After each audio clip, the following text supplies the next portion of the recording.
Et donc, voilà, on a le plaisir d'accueillir aujourd'hui donc Antoine Moreau, qui est là dans le cadre de son ouvrage quand même bien, enfin, avec beaucoup de... je trouve pas mes mots. Ça démarre très, très mal. Très ambitieux, on va dire. Voilà, toute la physique déjà. Voilà, et sans les équations. Donc, double ambition. Toute la physique et sans les équations. Voilà. C'est ça. Voilà. Alors, Antoine Moreau, il est maître de conférence en physique à l'Institut Pascal, à Clermont-Ferrand. Oui. Ton domaine de recherche, c'est la nanophotonique. C'est ça. Et tu auras peut-être l'occasion de nous dire un petit peu plus en détail en quoi ça consiste. Ouais. Mais dans le bouquin, il n'y a pas que de la nanophotonique, il y a vraiment toute la physique. Alors, on va peut-être attendre un peu pour les questions ou bien... Bon, allez, pourquoi pas. Une petite question rapide. Est-ce qu'on vous met souvent la pression à votre institut? Non. L'Institut Pascal. Non. L'Institut Pascal, oui. Pascal, c'est l'unité de mesure pour la pression. Exact. Non. Alors, non, du tout, en fait. Il y a 0 Pascal de pression à l'Institut Pascal, en fait. C'est cool. Voilà. Je vais quand même tout seul. Je vais quand même ajouter que tu as un site web. Oui. Qui s'appelle SCIO, au choix, ouais, SCIO. C'est ça. .net. Ok. Voilà. Où je pense on aura aussi pour le coup l'occasion d'en parler, qui est un peu aussi fait partie de la genèse en tout cas de ce livre. Complètement. Très, très clairement. Et puis moi j'ai envie de commencer en te posant une question toute simple. De nous montrer un peu justement le contenu de ce livre à travers des considérations sur une loi de la physique donc fondamentale qu'on appelle la loi de l'emmerdement maximum. Voilà. Et du coup, je te laisse la parole et puis ça marche. On discutera ensemble. Merci. Ok, merci beaucoup. Et donc, effectivement, je vais vous parler de la loi de l'emmerdement maximum. Alors, son nom le plus connu, c'est la loi de Murphy. Mais ça, c'est chez les anglo-saxons. Donc, justement, on va commencer par ça. Donc, j'ai mis quelques énoncés. En fait, il y a plein d'énoncés possibles parce que c'est une sorte de... c'est le pessimisme érigé en loi. C'est tout va mal se passer. Donc, l'énoncé le plus important, le principal, c'est sans doute si quelque chose est susceptible de mal tourner, cela tournera nécessairement mal. Donc, si ce n'est pas du pessimisme, ça, qu'est-ce que c'est? Et il y a quelques autres énoncés que moi j'ai trouvé très intéressants en tant que physicien, et comme ça on va pouvoir y revenir ensuite. Il y a la nature n'est pas indifférente à l'intelligence, elle lui est activement hostile. Et puis, laissée à elle-même, les choses ont tendance à empirer, jamais à s'améliorer spontanément. Ça, c'est très vrai. Et c'est pour ça que souvent, on ne laisse pas trop les choses traîner. Voilà. Il y a quelques déclinaisons un peu spécifiques de la loi de Murphy, comme la loi de Murphy de... Alors, du petit déjeuner, c'est la tartine tombe toujours du mauvais côté sur le sol. C'est un des trucs les plus connus. Il y a la loi de Murphy de l'amour. Beauté fois intelligence fois disponibilité égale constante. Donc, autrement dit, si quelqu'un est libre, c'est qu'il y a une raison. C'est un des corollaires. Il y a la loi des supermarchés. L'autre fil avance toujours plus vite, vous savez. Mais si vous changez de fil, c'est l'autre qui va se mettre à avancer. Bref, voilà. Et en fait, il y a la vraie version de la loi de l'emmerdement maximum. La loi de l'emmerdement maximum, en fait, c'est une loi militaire et qui dit en gros qu'aucun plan de bataille ne survit à l'épreuve de la bataille. Ça marche jamais comme prévu. Voilà. Et c'est pour ça qu'elle s'appelle la loi de l'emmerdement maximum. C'est très important, même cet énoncé de loi d'emmerdement maximum, le titre est important. Voilà. Alors, vous n'allez peut-être pas voir le rapport tout de suite avec l'énergie, mais maintenant, je vais vous parler un peu d'énergie, et à la fin, j'espère que je pourrai faire un retour sur la loi de l'emmerdement maximum. On peut se demander si la loi de l'emmerdement maximum, c'est quelque chose, ou la loi de Murphy, c'est quelque chose de sérieux. Alors, comment est-ce qu'on sait si quelque chose est sérieux? Depuis le Covid, ça se discute, mais normalement, les choses sérieuses, on en discute dans des articles scientifiques. Alors, il se trouve qu'il y a un article scientifique sur la loi de Murphy. Je n'ai pas dit que c'était un article sérieux, mais si vous avez l'occasion de le lire, il y a des histoires très drôles à la fin. C'est sur l'interaction Einstein-Murphy, donc c'est l'étude d'une tartine qui tombe d'une table. Il y aura une illustration plus tard.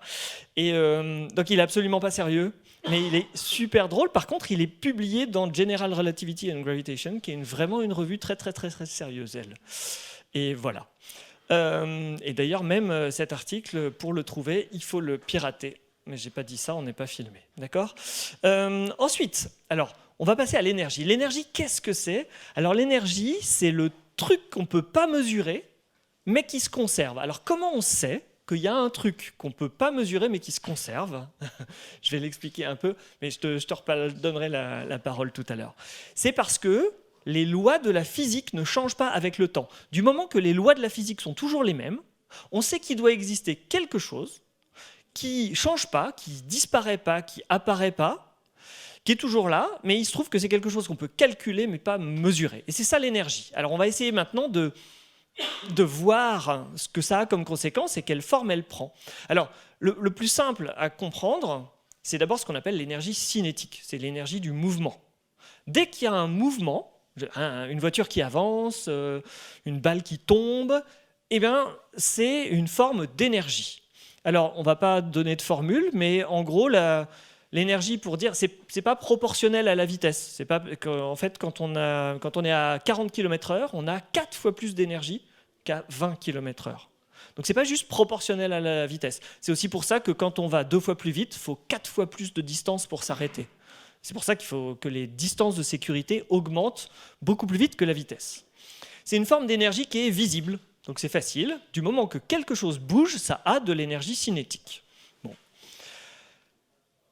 Alors il y a une forme d'énergie qui est invisible et qu'on appelle l'énergie potentielle, mais ça c'est pas compliqué à comprendre si on imagine une boule de pétanque. Alors déjà, on se doute qu'une boule de pétanque qui est en hauteur, elle a de l'énergie parce qu'on fait un effort pour la soulever, on le sent bien. On est obligé de se baisser et de la mettre en hauteur, ça demande un effort. Et puis, quand on lâche la boule, qu'est-ce qu'on voit apparaître tout d'un coup ? Puisque la boule descend, on voit apparaître de l'énergie cinétique. Mais moi, j'ai dit que l'énergie, c'était quelque chose qui ne pouvait pas apparaître ou disparaître. Donc en fait, ce qu'on dit, c'est quand la boule était en hauteur, elle avait une énergie invisible, une énergie virtuelle. Il fallait juste lâcher la boule pour s'en apercevoir. Et cette énergie, c'est ce qu'on appelle l'énergie potentielle. Quand on lâche la boule, l'énergie potentielle se transforme en énergie cinétique, et plus la boule descend, plus en fait, moins elle a d'énergie potentielle parce qu'elle est de plus en plus bas, parce qu'elle est plus proche du sol, et plus elle a d'énergie cinétique parce qu'elle va de plus en plus vite. Ça va à peu près, ça ? Oui ? J'ai une chose à dire, c'est que depuis tout à l'heure, il y a une phrase qui permettrait de résumer une partie de ce que vous dites. Oui. Rien ne se crée, rien ne se perd, tout se transforme. Alors, rien, c'est dur à dire, mais en tout cas, pas l'énergie. Ouais, l'énergie, c'est un peu comme... Mais ça, c'était une phrase d'un chimiste, et ça, c'est de la physique. Mais effectivement, l'énergie ne se perd pas, elle se transforme. Donc, elle passe d'énergie potentielle à énergie cinétique. Okay. L'énergie électrique dans des barrages hydroélectriques. Et on va en parler. Ouais, tout à fait. L'autre, c'est plus ou moins l'énergie potentielle. Et quand on ouvre la vanne du barrage, Ça se transforme en énergie cinétique ou électrique. Un peu des deux. Ça marche. Alors, justement, on peut se poser aussi une autre question, parce qu'il y a un autre type d'énergie. C'est quand on reprend notre exemple de la boule de pétanque, qu'est-ce qui se passe une fois qu'elle est tombée sur le sol, qu'elle ne bouge plus, donc elle n'a plus d'énergie cinétique, et puis elle est le plus bas qu'elle peut, elle ne tombera pas plus bas, et ça veut dire qu'elle n'a plus d'énergie potentielle. Parce que plus elle est haute, plus elle a de l'énergie potentielle. Si elle est en bas, elle n'a plus d'énergie potentielle.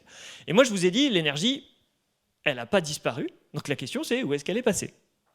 Et en fait, c'est juste que c'est une énergie qui est maintenant microscopique. Parce que ce qui s'est passé, c'est qu'au moment où la boule tombe, elle tape le sable qu'il y a par terre et tout ça, et chacun des petits atomes, des constituants de la matière, ressent ce choc et se met à s'agiter beaucoup plus vite. Et alors, le truc, c'est que c'est tellement minuscule qu'on ne le voit pas, mais c'est de l'énergie cinétique. Alors on ne le voit pas, mais on peut le sentir. Si on avait un thermomètre et qu'on mesurait la température, on s'apercevrait que c'est plus chaud. Donc qu'est-ce qui s'est passé quand on lâche une boule de pétanque ? Au départ, on n'a que de l'énergie potentielle, pas d'énergie cinétique. Quand elle commence à tomber, on a de l'énergie cinétique, mais l'énergie potentielle qui diminue. Et une fois qu'elle arrive sur le sol, pouf, tout est transformé en chaleur, en fait, en agitation thermique. Quelque chose qu'on ne peut pas voir, mais qu'on peut sentir quand même. Donc on va dire que globalement, voilà, cette énergie cinétique microscopique, c'est quelque chose de sensible. Après. Et en fait, j'ai mis la lumière dans tout ça. Alors il se trouve que quand un objet, justement, ses constituants, les atomes s'agitent, il émet de la lumière qu'on ne voit pas forcément. Et donc cette lumière, nous, on va considérer que c'est de l'énergie cinétique aussi, parce que c'est de la lumière qui se déplace. Donc on est d'accord? Voilà, mais un photon, de la lumière qui se déplace. Et donc elle a une certaine énergie cinétique. Ok. Alors, il se trouve que le raisonnement que j'ai fait pour la boule de pétanque, on peut le faire pour n'importe quoi. C'est-à-dire, du moment qu'il y a une interaction qui fait que deux objets s'attirent, si on les éloigne, c'est qu'ils ont de plus en plus d'énergie potentielle. Un exemple, c'est les aimants. Quand ils sont collés, il n'y a pas d'énergie potentielle, mais si on les décolle, déjà, on fournit un effort pour les décoller, pour les écarter. Et après, imaginons qu'on les lâche et qu'il n'y ait pas la gravité, mais si on les lâche, après, ils foncent l'un vers l'autre et ils se recollent. Donc on a exactement la même chose. Si on les décolle, il y a une énergie potentielle. Et puis quand on lâche, ça se transforme en énergie cinétique. Et puis quand ils se cognent, en chaleur. C'est la même chose. Et puis, on peut dire ça aussi pour l'énergie en fait, électrique. Il se trouve que dans la nature, il y a des charges plus et des charges moins et qu'elles s'attirent. Donc pour les séparer les unes des autres, il faut fournir de l'énergie. Ça fait de l'énergie potentielle. Et quand on les lâche, elles foncent l'une vers l'autre. Et ça se retransforme en énergie cinétique et en chaleur.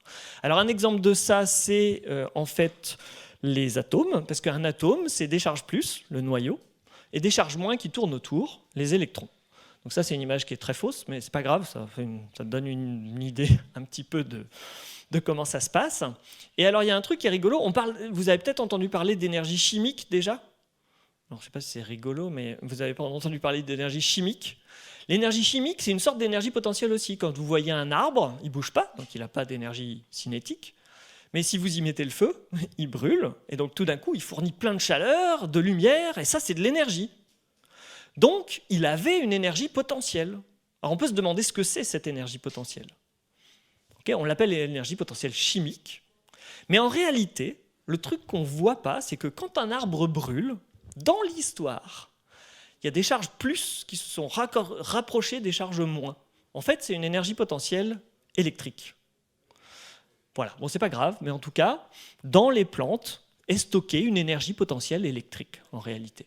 Et puis, il y a un dernier type d'énergie qui est très, très important, c'est l'énergie nucléaire, potentielle nucléaire, parce que, en fait, les éléments du noyau, les protons, on peut essayer de les éloigner les uns des autres, mais il faut beaucoup d'efforts pour réussir à le faire.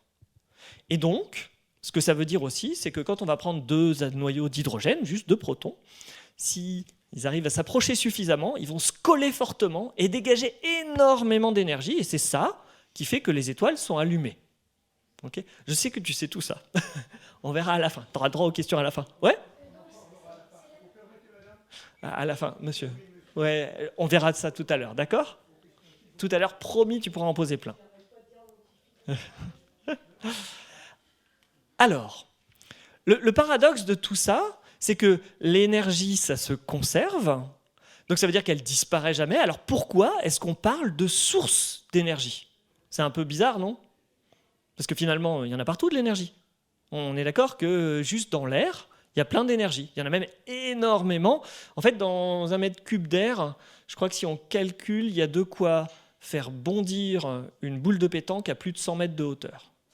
Donc de l'énergie, il y en a vraiment plein partout. La seule chose, c'est pourquoi est-ce qu'on n'arrête pas de parler de source d'énergie ? C'est parce que l'énergie, il y a un petit problème avec. Tous les types d'énergie ne se valent pas. Et il y en a qui sont mieux que d'autres pour nous. C'est ça qu'on va voir. Alors on va jouer à un petit jeu hyper simple. Ça va te plaire. On va regarder 2 situations. À chaque fois, je vais vous montrer 2 images. Attention, c'est pas hyper compliqué. Il faut dire laquelle est la première des 2 si personne n'est intervenu. Celle-ci. Alors ça, c'est un colorant dans un verre, une goutte de colorant. Dans la partie droite, ça ne sert à rien le laser, dans la partie droite, il est concentré, dans la partie gauche, il est réparti dans tout le verre. Alors laquelle est la... Si, mais quel écran non, ouais. Non, ouais, donc, oui, la souris, oui, voilà. Donc, non, mais il n'y a même pas besoin. C'est à droite ou c'est à gauche le premier? Si personne n'a rien fait. Voilà. Maintenant, on prend une boule de pétanque et le sol. Il y en a une, elle est en haut, l'autre, elle est en bas. On ne sait pas si elle bouge ou pas, mais non, elle ne bouge pas dans les deux cas. Laquelle est la première? C'est celle de gauche. Ouais, celle de gauche. Et ça, c'est 2 cubes de métal, mais ils sont à des températures à gauche différentes, à droite, c'est la même partout, et c'est une température entre les deux. Laquelle est la première? Celle de gauche. Ok, donc ça a l'air hyper facile, ça, mais en réalité, on est d'accord que dans les 3 cas, ce qui s'est passé de façon spontanée et irréversible. Ça ne va jamais aller dans l'autre sens. C'est ce qu'on appelle la flèche du temps. C'est qu'il y a quand même un sens dans lequel les choses se font et on ne peut pas revenir en arrière. Alors, ouais, on en reparlera, mais on ne peut pas revenir en arrière. Alors, donc c'est ça. Ça s'appelle l'irréversibilité. Le colorant, il était bien rangé, il était concentré et puis il s'est dissipé partout. Ça se fait naturellement. L'énergie de la boule de pétanque, on peut dire d'une certaine façon qu'elle était bien rangée parce qu'elle était toute sous forme d'énergie potentielle que dans la boule. Et à la fin, c'est un peu le bazar parce que la boule, elle est par terre, plus d'énergie potentielle, plus d'énergie cinétique visible, mais que de l'énergie cinétique microscopique invisible. Et c'est du mouvement désordonné. C'est un peu comme si l'énergie qui était concentrée dans la boule, elle était maintenant répartie partout. C'est un peu comme le colorant. Et puis c'est la même chose avec les 2 blocs. Il y avait un bloc qui était chaud. Ça veut dire qu'il avait de l'énergie d'agitation qui était plus concentrée que l'autre. Et donc c'est un peu la même chose. On est d'accord finalement, le colorant et l'énergie, c'est un peu pareil. Ça a tendance à se diffuser, à aller partout. Et en fait, on va faire la différence entre une énergie qui est bien rangée et une énergie qui n'est pas bien rangée. L'énergie, la chaleur, c'est de l'énergie pas bien rangée. Et il y en a une dont on peut faire quelque chose et l'autre pas trop. Alors en fait, les physiciens, ils mesurent ça. Ils disent, c'est simple, il y a une mesure du désordre. Et on appelle ça l'entropie. C'est un mot compliqué, mais c'est le désordre de l'énergie. Si l'entropie est élevée, ça veut dire que l'énergie est en plein désordre, c'est le bazar, et elle va être difficilement récupérable. Alors que quand l'entropie est faible, ça veut dire que l'énergie est bien rangée. Okay, et l'entropie, c'est encore un truc qu'on ne peut pas mesurer, mais on peut le calculer. Et il y a une loi qui s'appelle le second principe de la thermodynamique, mais qui est super simple, qui dit juste, en fait, l'entropie d'un système isolé, donc personne n'y touche, ne peut que croître. Si on devait le dire en des termes plus simples, ça veut dire l'énergie qui est dans un système isolé, elle va aller d'un état bien rangé à un état complètement désordonné. C'est la voie normale des choses, et ça ne se passe jamais dans l'autre sens. Si on fait, par exemple, si on regarde la boule de pétanque, je vous ai dit que le sol avait largement l'énergie qu'il fallait pour l'envoyer à 100 mètres de haut, l'air et le sol aussi.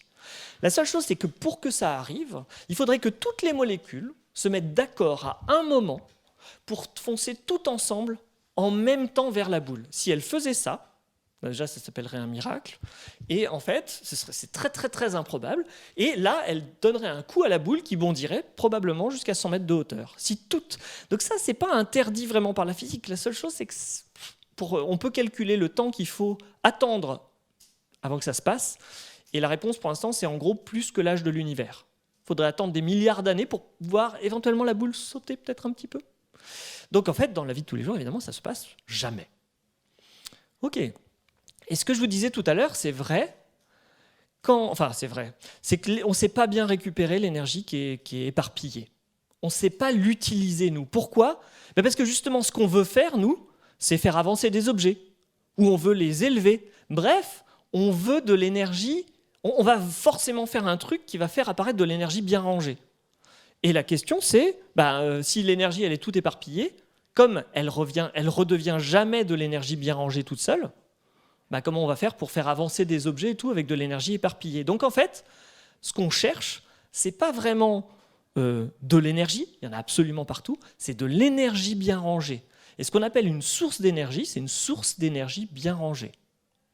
Et à chaque fois que de l'énergie s'éparpille, il y a moyen d'en récupérer un petit peu. Par exemple, quand la boule de pétanque, elle tombe, c'est un peu l'exemple du barrage de tout à l'heure, quand elle tombe, on pourrait mettre un petit moulin là, qui se mettrait à tourner à cause de la boule de pétanque et qui chargerait une batterie.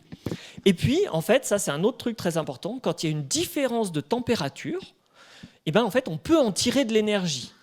On va la laisser s'éparpiller, c'est-à-dire on va faire qu'à la fin, tout va devenir tiède, mais entre-temps, on en aura récupéré un peu. Un bon exemple de ça, il y a un truc qui se fait tout seul, c'est ce qu'on appelle la convection. C'est quand le bas est plus chaud que le haut, dans un gaz, par exemple. Ce qui se passe, c'est que le gaz chaud est un peu plus léger, donc il va avoir tendance à monter, et le froid à descendre. Et donc, la différence de température crée du mouvement, et le mouvement, c'est de l'énergie cinétique, et c'est de l'énergie bien rangée. Donc ça, c'est un cas où il y avait une différence de température, et ça s'est transformé tout seul en mouvement. Et c'est ça qui crée le vent, d'ailleurs, mais on va y revenir après.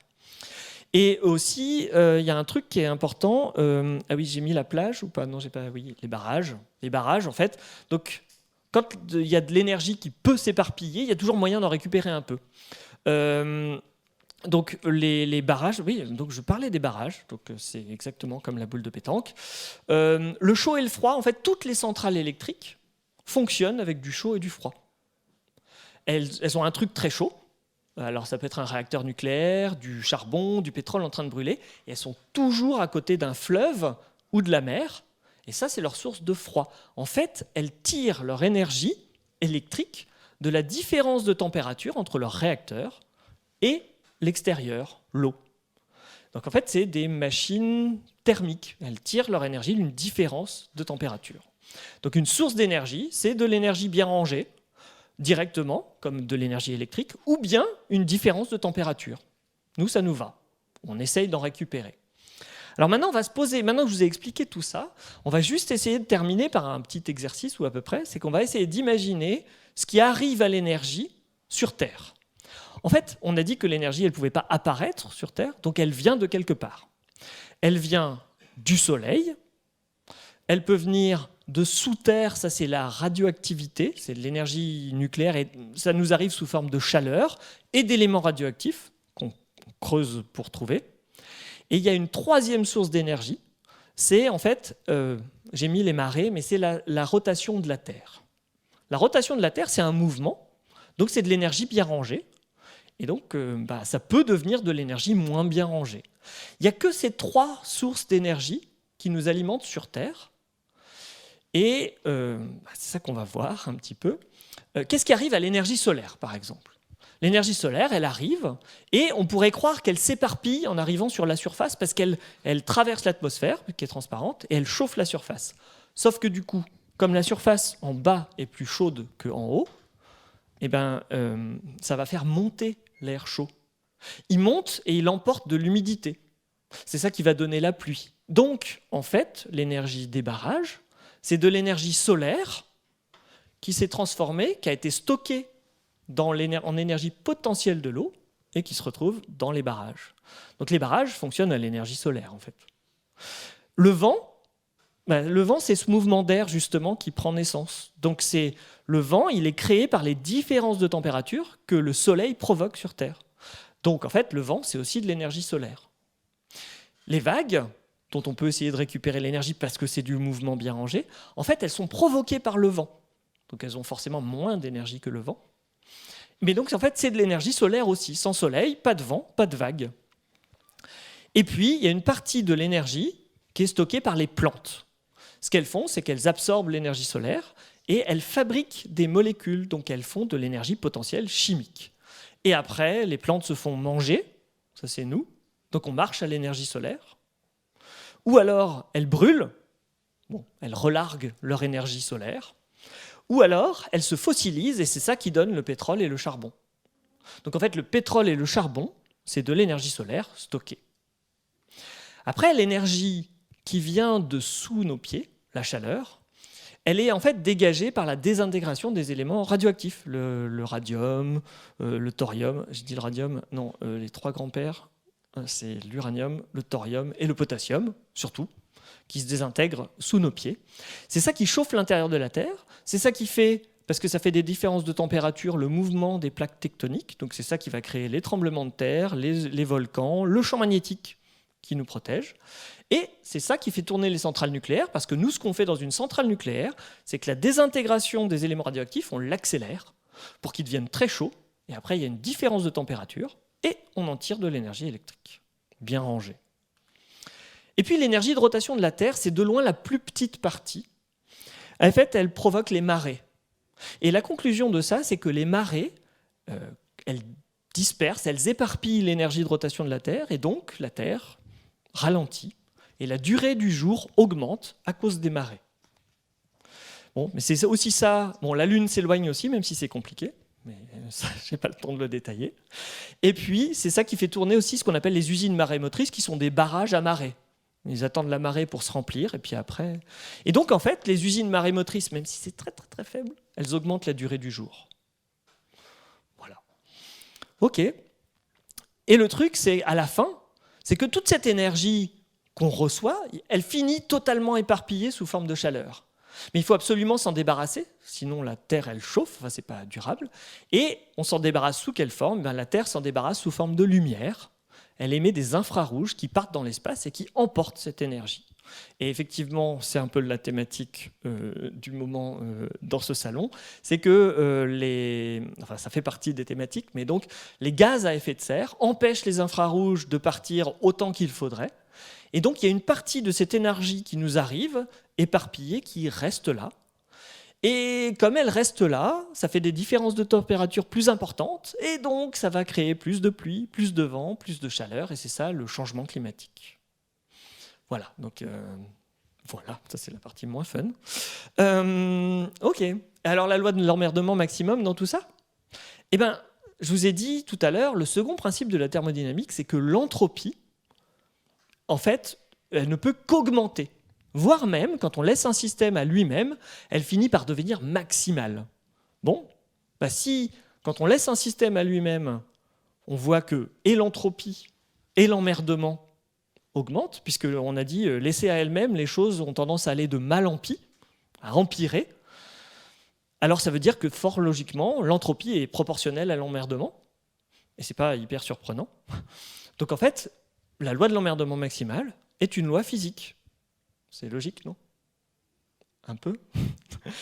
Et pourquoi est-ce qu'on dit que l'univers est activement hostile à l'intelligence ? En fait, c'est simple. Qu'est-ce qu'on cherche à faire, nous ?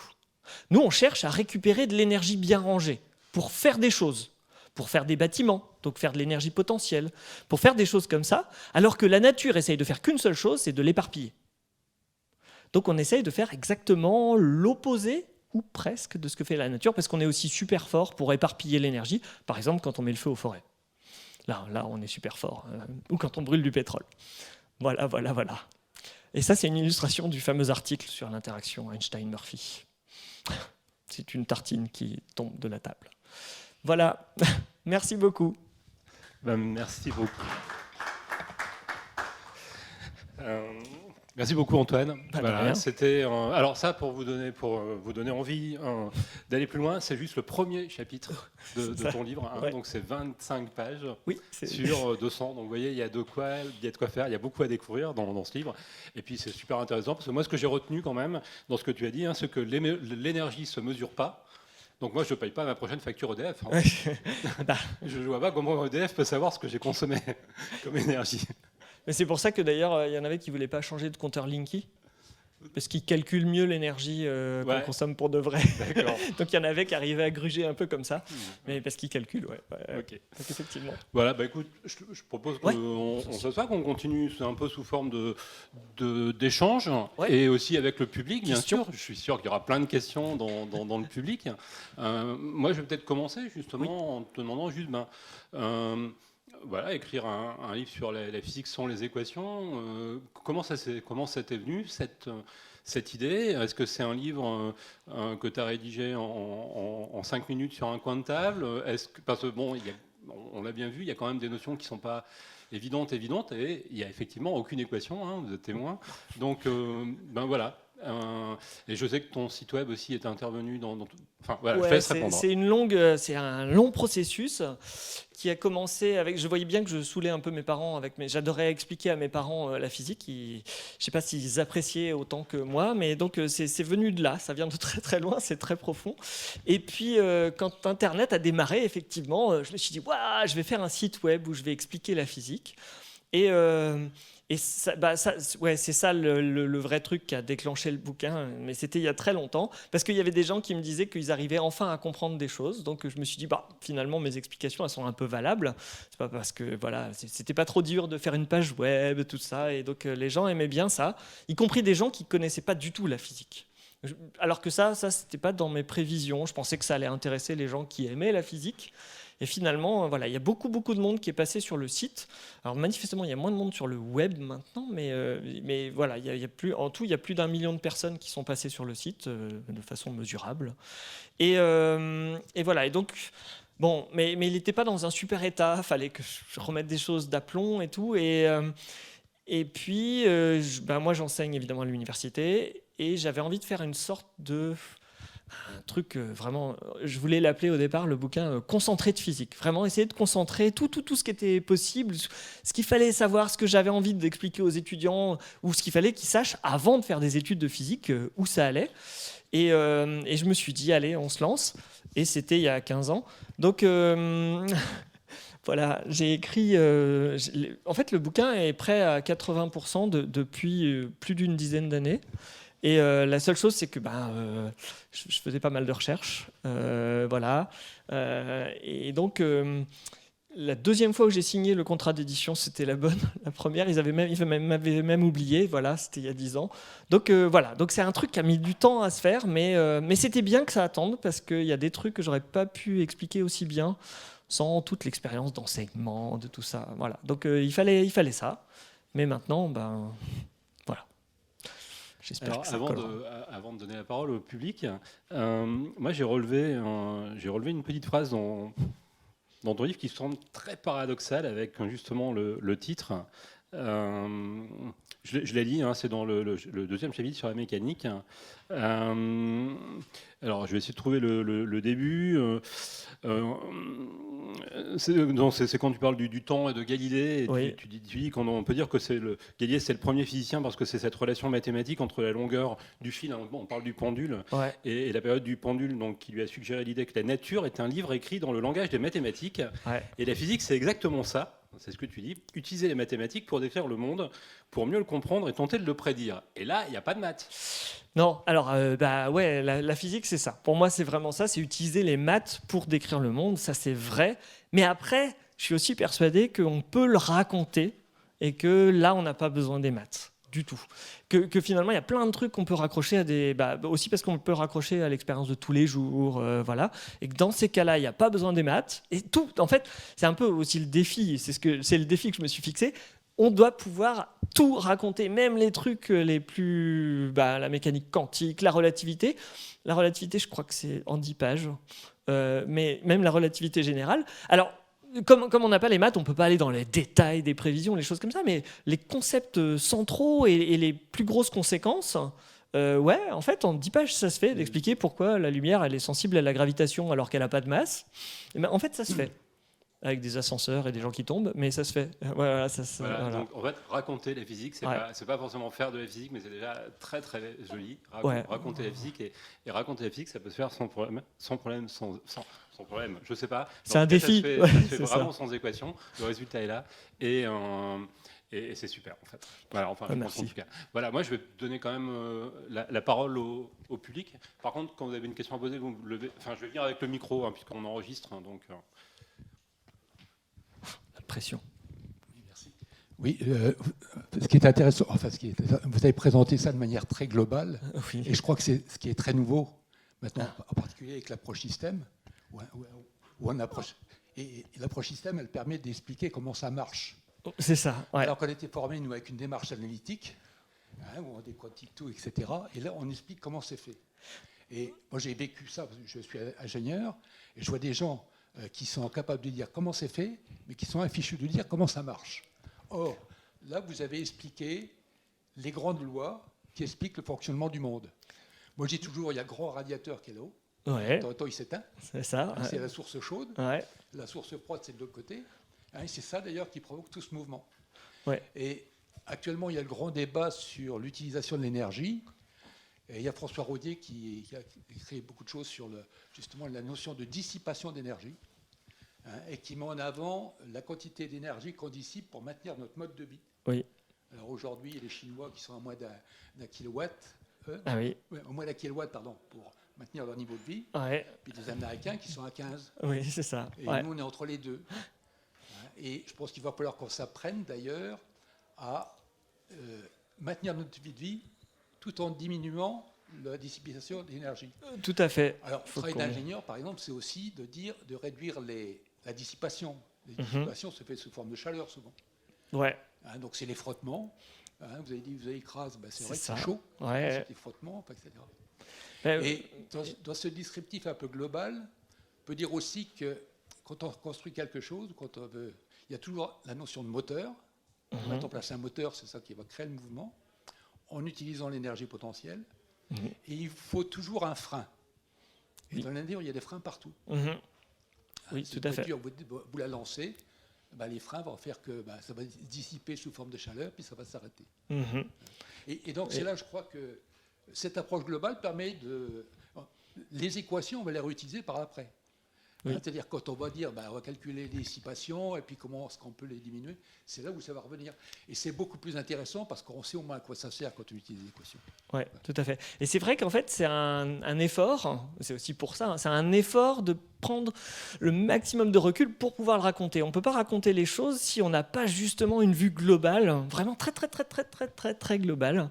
J'ai d'autres exemples dans le bouquin, mais sur l'induction ou les choses comme ça, quand on se demande mais comment ça marche exactement, on peut arriver à prendre un recul vraiment très global pour essayer d'expliquer finalement les choses de façon relativement simple. Et après, oui, c'est vrai que c'est globalement, il vaut mieux, et c'est souvent vrai qu'il vaut mieux avoir la vue globale, puis après s'intéresser, ça aide quoi, ça aide. C'était mon espoir, c'est que ça aide à faire de la physique peut-être. Et du coup, je vais lire un autre extrait de ton livre qui est. Je qui tremble à illustre chaque fois. complètement ce qu'on vient de dire. Alors, c'est dans l'avant-propos. Donc, D'accord, c'est ça bien, va. Finalement, si ce livre fonctionne comme prévu, il vous fera voir le monde comme les physiciens le voient. Et on voit vraiment l'univers différemment quand on connaît les mécanismes. Et donc, j'aimerais que vous ne regardiez plus jamais de la même manière les grosses mouches vertes, Oui, ça, oui. les escargots, une boule de pétanque, vos mains ou encore le noir qu'il y a entre les étoiles. Et que ça vous fasse plaisir. Et c'est ça qui est important aussi avec ce livre, c'est qu'on prend énormément de plaisir à le lire. D'autres questions ? Oui ?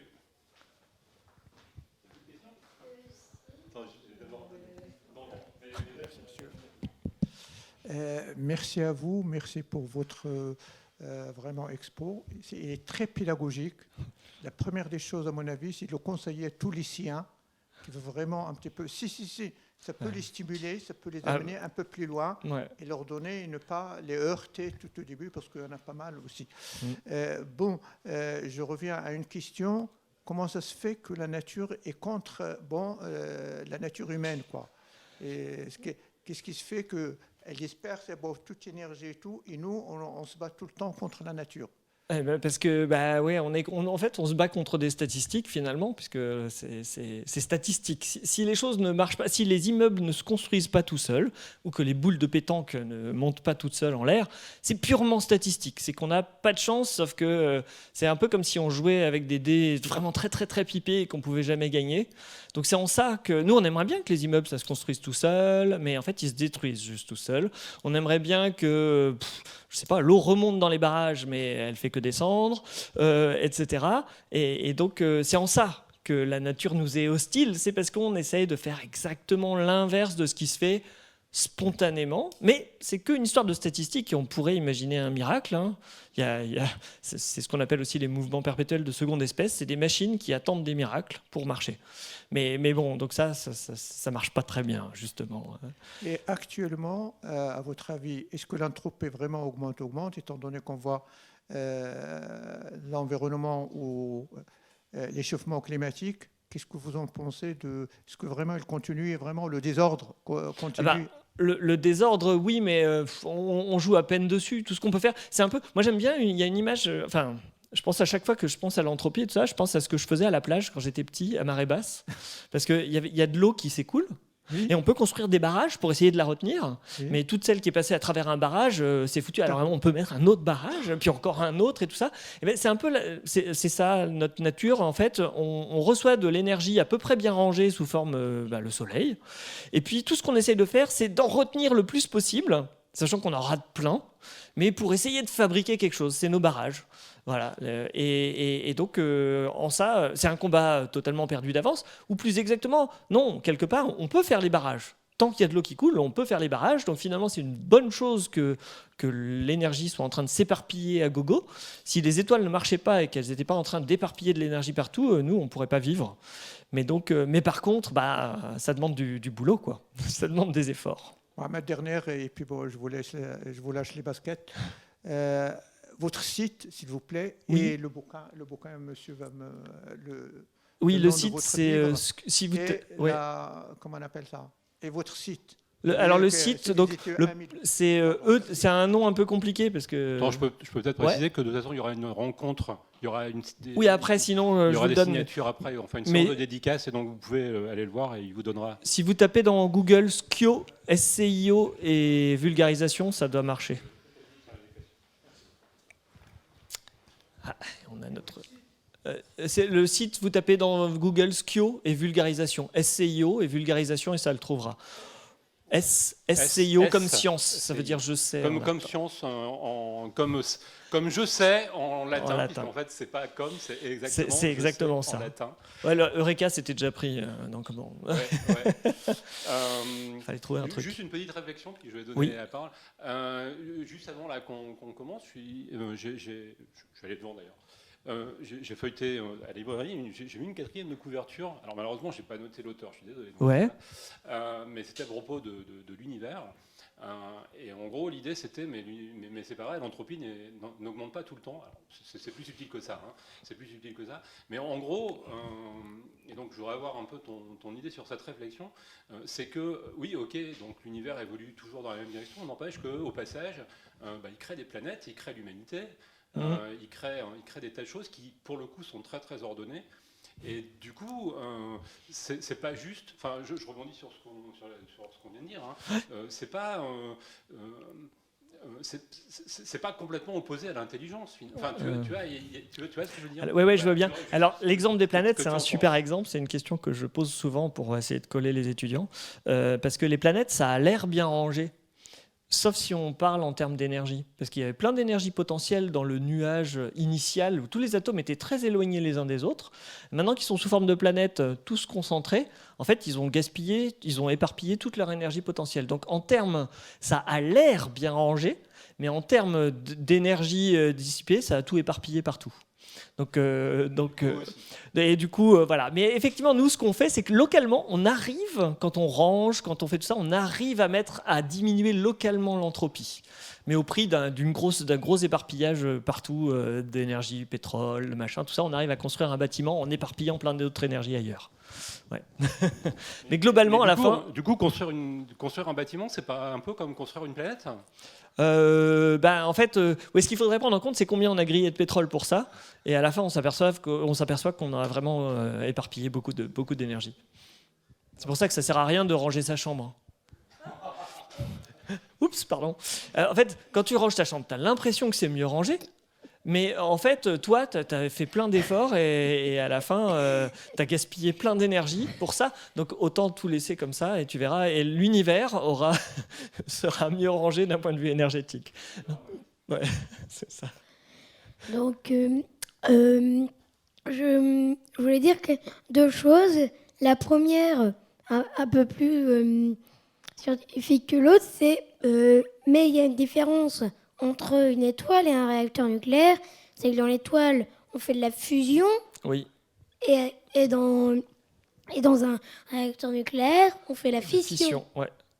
Et Oui. la deuxième, un peu moins scientifique, quel est le rapport entre une tartine de pain et une boule de plasma thermonucléaire d'hydrogène ou d'hélium ou un trou noir? Il n'y en a pas, mis à part que c'est de la matière. Oui. Et pour répondre à ta première question, alors oui, il y a de la fusion et de la fission, sauf que Est-ce que tu sais d'où viennent les éléments lourds? C'est-à-dire ceux qui sont en train de se désintégrer à l'intérieur de la Terre. Finalement, c'est pas un peu bizarre en réalité, les étoiles, elles sont pas capables de les créer, pas toutes seules en fait. Enfin, pas toutes seules. En réalité, ils sont créés qu'au moment des explosions des étoiles. Et donc, ils stockent une partie de l'énergie des étoiles aussi. Donc, c'est aussi une partie de l'énergie des étoiles qui nous alimente sous nos pieds. Voilà, donc c'est un peu de la fusion. Non, en fait, la fusion, c'est effectivement la source primordiale, c'est l'énergie potentielle majeure dans l'univers. Voilà, c'est ça qui fait tout bouger, presque. Ah oui, juste un petit détail rapide. Vous l'avez déjà dit, je pense que vous l'avez dit un certain nombre de fois, mais la température, c'est le mouvement atomique. Et si je ne me trompe pas, le zéro absolu, donc moins 273,15 degrés Celsius, ou 0 degré Kelvin, c'est quand les atomes ne bougent plus du tout. C'est ça, plus d'énergie cinétique. Et c'est totalement impossible de l'atteindre physiquement.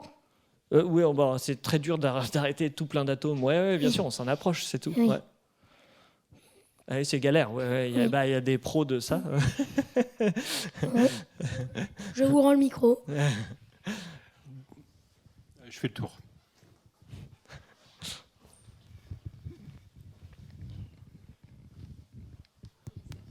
Bonjour. Bonjour. Ma question, donc là, ce que vous avez présenté, ça concerne la Terre, même si on a parlé de l'univers. Ouais. Si demain on souhaite aller dans l'espace, comment ça se passe un petit peu en dehors de la Terre, et notamment si on veut aller habiter ailleurs, comment est-ce qu'on imagine quand on fait un voyage dans l'espace pour avoir de l'énergie à disposition? Ouais, alors là, oui, ça c'est une super bonne question. Et souvent, finalement, un des trucs les plus utilisés, c'est l'énergie nucléaire, parce qu'au moins c'est concentré. Alors soit de la fission, et idéalement, il faudrait pouvoir faire de la fusion, parce qu'on serait sûr à peu près de trouver de l'hydrogène absolument partout. Le problème, c'est que ça, pour l'instant, on ne sait pas le faire. Et que pour l'instant, comme les pros de ça disent qu'il faut encore attendre 30 ou 40 ans avant que ça marche vraiment. Oui, les pro-optimistes. Mais les pro-optimistes, en fait, ce qu'ils sont en train de dire, c'est quand je serai à la retraite, donc ce ne sera pas moi. Donc, ce qui est une façon de botter en touche. Donc, non, pour l'instant, on n'y est pas. Mais donc, pour l'instant, le seul truc qui nous reste, c'est plutôt la fission, d'une façon ou d'une autre. Voilà. Donc, mais oui, c'est la seule source suffisamment concentrée. Après, surtout si on va sur les planètes froides, où il y a moins de soleil. Mais bon, sinon, peut-être un peu d'énergie solaire. Et les rêves de voiliers solaires qui vont jusqu'à l'étoile la plus proche. Ouais, ça, j'ai vu ça. C'était qui? C'était Elon Musk qui avait proposé ça, alors, je sais. Non, c'était. Je crois que c'est un autre milliardaire. C'était Bezos. C'est l'un des milliardaires qui s'ennuie là. Voilà, c'est ça. Et effectivement, et puis ils voulaient le pousser avec des lasers aussi. Ouais, c'est ça. Voilà. Pousser une voile solaire avec des lasers pour lui fournir l'énergie. Par contre, c'est vrai que les lasers, quand c'est pas trop loin, les lasers, ça fournit bien de l'énergie à grande distance. Ça peut être pas mal, genre les ascenseurs spatiaux, tout ça. Mais voilà, bon. Alors, comme on approche de 18h, moi j'ai quand même envie de donner un peu la table des matures, enfin tous les aspects qui sont traités. Oui, c'est vaste. Et puis il y aura une question subsidiaire après, justement, est-ce qu'il y a vraiment toute la physique ou est-ce que tu as oublié des choses? Donc, je vais quand même d'abord donner... ne vous inquiétez pas, c'est pas une énumération, c'est pas très long, quoi. Donc après l'énergie, vous avez compris, c'était le premier chapitre. Il y a la mécanique des fluides, il y a l'électromagnétisme, il y a la lumière, si j'ai bonne mémoire, juste derrière. Ah non, il y a les ondes d'abord. Il y a les ondes, ouais. Il y a la lumière, il y a la structure de l'univers. Oui, cool. Il y a la relativité, restreinte et générale. La générale en 3 pages. 3 pages. Et puis il y a la mécanique quantique. Et du coup, alors on a parlé un petit peu avant de se voir. Ouais. Moi, il y a quelques notions que j'ai pas vu traiter frontalement. Elles sont là. On peut pas y couper quand on fait de la physique. Je pense par exemple aux forces, au temps. Ouais. Mais est-ce que tu as... En gros, est-ce que tu as l'impression qu'il y a des choses que tu n'as pas abordées, que tu aimerais bien aborder, pourquoi pas dans un prochain bouquin ou une prochaine conférence, enfin j'en sais rien, ou est-ce qu'il y a vraiment toute la physique? Alors non, il y a toute la physique racontable, on va dire peut-être. C'est vrai qu'après, On en parlait tout à l'heure, définir une onde stationnaire, un machin, les concepts, tout ça, c'est vrai que là on commence à ramer un peu plus, quoi. Donc j'ai l'impression d'avoir fait toute la physique que je pouvais raconter, je creuse activement. Le problème c'est que comme ça m'a pris vraiment très longtemps de l'écrire et que j'ai raconté beaucoup de choses, je participe à la fête de la science, tous les gens, je teste des trucs sur les gens et tout, j'ai un peu tout mis ce que j'avais. Est-ce qu'il y a d'autres trucs facilement racontables? Peut-être, mais voilà, après on arrive aussi sur des trucs, effectivement, dès que ça devient très très spécifique, c'est aussi glissant de juste le raconter. Et voilà, donc là c'est ce qui est pas trop glissant, mais racontable sans faire d'inexactitude ou de trucs comme ça, quoi. Est-ce que par exemple les derniers prix Nobel, par exemple, ou d'une façon générale, les prix Nobel, t'inspirent des choses en te disant ah mais ça les gens, même s'ils ont lu mon bouquin 3 fois, ils vont pas comprendre, ou est-ce qu'au contraire il suffit qu'ils le parcourent très rapidement et, oui, bien sûr. Alors pour le dernier, je crois que c'est clair, il y a le chapitre sur mécanique quantique où tu parles de l'intrication, peut-être pas des inégalités de Bell, quoique si tu parles de la cloche, c'est vrai qu'il y a ce jeu de mots à un moment. Je l'ai pas fait exprès, celui-là. Ouais, je sais plus. Enfin bon, bref. Il y a des jeux de mots pourris, mais celui-là, je l'ai pas fait exprès. Non, Non. c'est pas toi. Bon, mais voilà. Oui. Oui, c'est vrai qu'il y a l'intrication. C'est vrai, je parle du dernier prix Nobel, en fait. Oui, tout à fait. Ah bah oui, bien sûr, oui. Alors celui de l'année dernière, par contre, les systèmes complexes. Non, peut-être pas trop. Ouais, tu fais une allusion quand même au chaos. Au chaos. Moment, enfin, en tout cas, à l'effet papillon. Oui. Mais ça se raconte bien. Ça. Voilà, donc du coup, résultat des courses, il est vraiment complet, quoi. En tout cas, vraiment je suis arrivé à mon max à moi. Oui. Qui dit que l'ensemble d'un système, c'est plus que la somme des éléments. Ouais, c'est un peu la même notion. C'est comme ça qu'ils le présentent pour l'intrication. Effectivement, ils disent ça.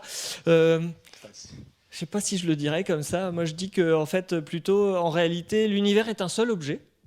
Et même des parties qui sont très très éloignées, en fait, elles peuvent être en contact bien plus direct que ce qu'on pense. Nous, on a l'impression que la distance, ça sépare vraiment les objets. Et ce qu'ils ont montré, c'est que non, pas du tout.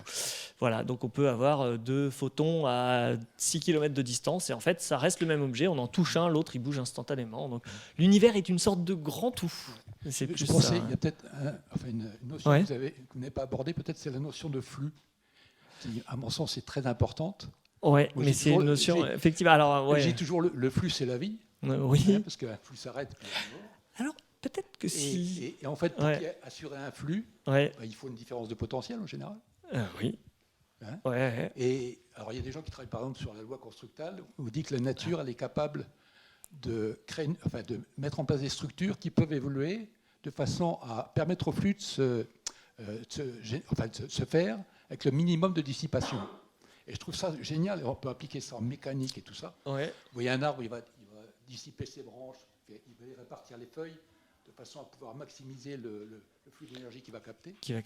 Et donc, je pense que cette notion de flux, moi, elle me permet de comprendre aussi beaucoup comment ça marche. Parce qu'en général, c'est ce que l'on cherche à faire, en fait. C'est créer une structure qui va permettre ces flux et faire en sorte que ça soit le plus efficace possible. Tout à fait. C'est ça qu'on essaye de faire, les flux physiques, Mais c'est vrai que ça, je l'ai un peu. Enfin, c'est souvent. Mais c'est d'ailleurs, c'est un truc un exemple de choses pas tant racontables que ça, parce que c'est en fait une analogie mathématique qui permet de voir que c'est la même structure à plein d'endroits. Et donc, du coup, pas d'équation. Voilà, donc toute la physique sans équation, avec des dessins, c'est toi qui les as fait, d'ailleurs, je me suis posé un peu la question. Fait maison. De l'humour, beaucoup d'humour aussi, quand même, il faut le dire. Et puis des escargots, effectivement. Ouais, j'aime bien les escargots. Et, ça se dessine bien. Et donc, voilà, on est arrivé à la fin de cette heure, mais vous pourrez le rencontrer là, tout de suite, en dédicace, juste dans le hall, là. Eh bien, merci à toi et merci à vous. Merci beaucoup. Merci.